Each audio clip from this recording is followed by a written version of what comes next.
Hey, folks, and welcome into episode 8 of the Longhorn Mailbag, answering your questions over on the horns247.com board. Let's go ahead and jump right into this with our favorite opening segment, courtesy of Rangers Dad. It's true false time for the upcoming Wyoming game. Now, I believe, over in the Rice true false segment.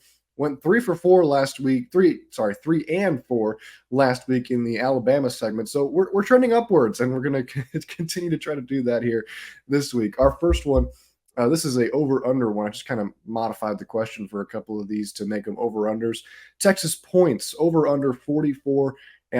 I'm going to say under here for this one. I think Texas wants to come out and flex their muscles offensively, but I do think that Wyoming is a veteran enough team to not let this game get too out of, or not let Texas score more than 45 points. So I think Texas will still get up there and score. I'm looking right around that 42-point mark, but I do think Wyoming keeps them under 45.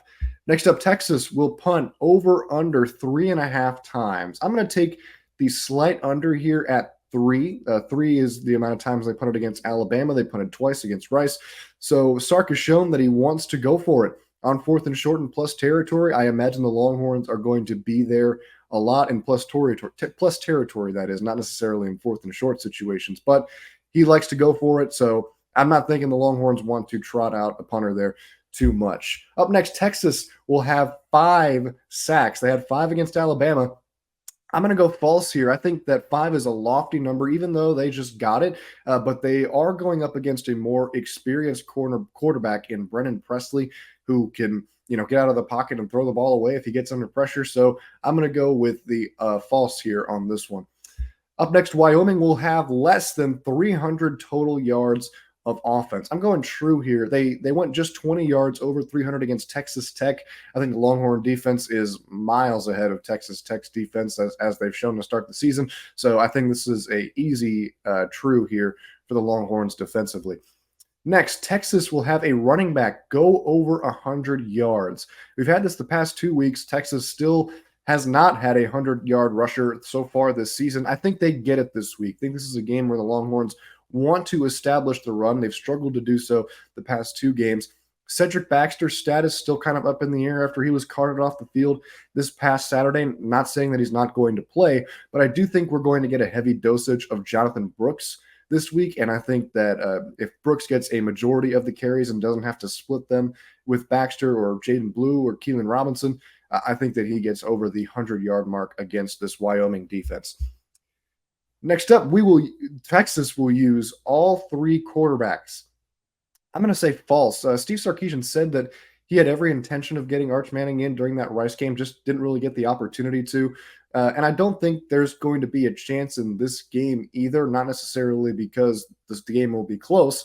I just think that there's not going to be enough time on the clock. And, one of the first down rule now in college football where the clock only stops under 2 minutes definitely has a big part in that, I think. So, but I do think we will see one of the 2 backup quarterbacks, either Malik Murphy or Arch Manning.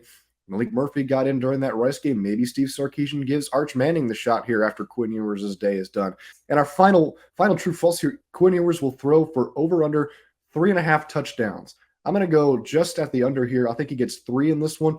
I think there's more of an emphasis on the ground game, and he still gets 3 passing touchdowns. That's certainly not a bad day at all. And I think that he's going to be taken out of this ball game before he has the chance to hit that 4 mark. All right, now our next question from F3 Horn. How does the win over Alabama affect recruiting? I knew this question was going to pop up as soon as I posted the mailbag drop thread, so really good question here. Long story short, it's going to have a massive impact on it, I think. And if you want to go more in depth on this, you should head over to the Stampede, written by our great recruiting analysts Hank South and Jordan Scruggs over on horns247.com. They talked to a bunch of recruits in the 2024, 2025, 2026 classes to get their reactions on this game. And it says a lot about what Texas is building. What stood out to me the most from what the recruits said in that article was how many of them were not surprised by the outcome. They thought Texas was going to win this game against Alabama.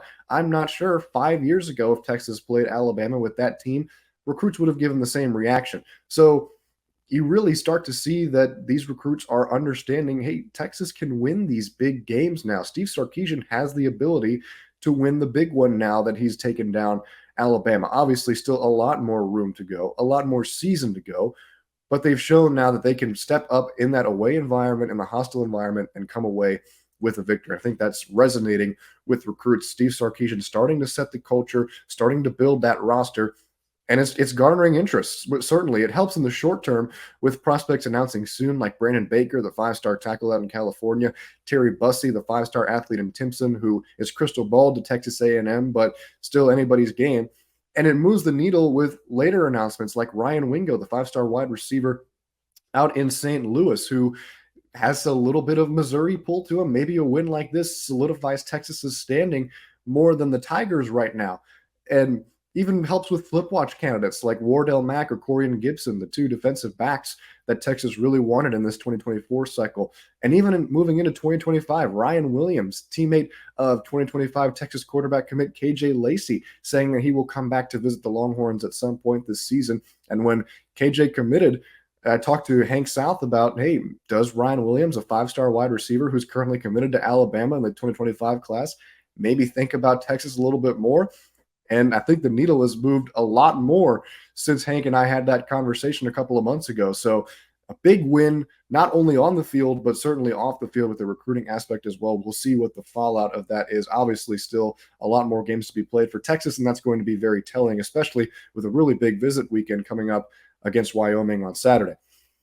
Next up from Tip-Off, Texas. Do you consider this Texas team to be an offensive or defensive team? This is a tough one. I had to think about this for a little while, but I think for the first time in a long time, when it comes to Texas teams, this looks like a defensive football team. They're currently ranked as the number 28 total defense just by the NCAA metric, and that's only 2 games in. I think that we thought very highly of this defense in the offseason. I didn't think they would come out this strong, and they certainly have, especially up front. Believe that this defense has really won them the past 2 games, to be completely honest with you, especially this Alabama game. We talked about the keys in the mailbag and game preview last week, containing Jalen Milroe. They did just that, and they did it perfectly. 5 sacks, a bunch of tackles for losses. Anthony Hill was all in the backfield, not allowing Jalen Milroe to escape and use his legs. And they forced 2 interceptions on the back end as well in the secondary. So the offense has been really good, I think, but they still need to establish that run game that we've kind of harped on here the last week or so and clean up some easy drops. We saw them in that Alabama game in the first quarter, more notably when Xavier Worthy dropped a surefire touchdown to open scoring. But I really do think that defense is the heart and soul of this team, and ultimately I think it's going to win them more games as the season treads along.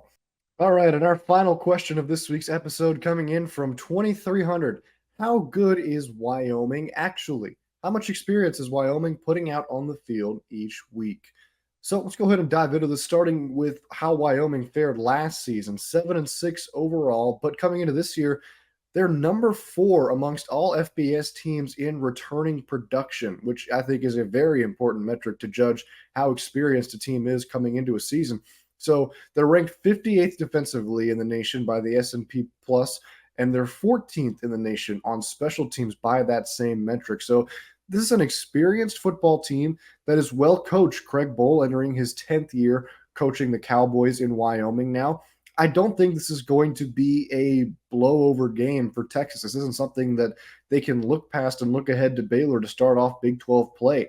Andrew Peasley, their quarterback, looks very much improved from a season ago. I talked about him a little bit in the season preview. Last season, 10 touchdowns, 9 interceptions, but so far, 5 touchdowns and just 1 interception and 2 big wins, one over Texas Tech and the other over Charlotte State. Not as big, but nonetheless, they still got the job done.